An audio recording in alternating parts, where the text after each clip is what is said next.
Mheshimiwa Dr. Neema Majula.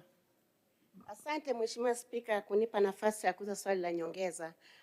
Naibu Waziri atakubaliana na mimi ya kwamba biashara hii ya carbon ni mpya katika nchi yetu, kwamba ni kiwango cha carbon kinakuwa replaced kwenye biosphere, ya kwamba ni makisio na imeshikwa na wawekezaji ambao ndio wanaenda kufanya estimate kwa wananchi na kuweza kuwalipa.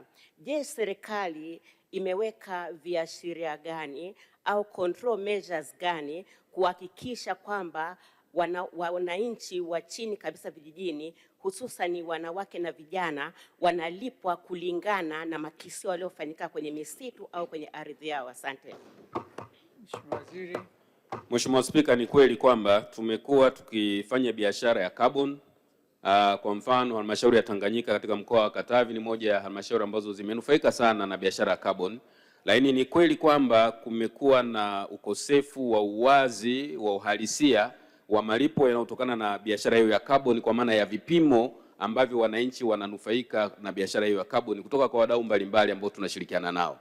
Na ndio maana serikali baada kuona pengo hilo imeanzisha kituo maalum cha kuratibu biashara ya carbon, National Carbon Monitoring Center, ambayo iko pale Morogoro na itakuja makao makuu hapa Dodoma, ambao kama nilivyosema tayari na watendaji, bodi ya kurugenzi na CEO na wataalamu wote wa serikali ambao tutashirikiana na wadau lakini na serikali yenyewe kuhakikisha kwamba tuna quantify kwa uhakika kiwango cha carbon kinachopatikana katika msitu au eneo husika, na wale wananchi au wanufaika wanapata fedha au malipo yanayoendana na kiwango cha carbon ambacho kinazalishwa. Kwa hiyo tunakwenda kuondoa hiyo black market katika eneo hilo, kuhakikisha kwamba wananchi wanapata haki yao kulingana na volume ya carbon inayopatikana katika maeneo hayo.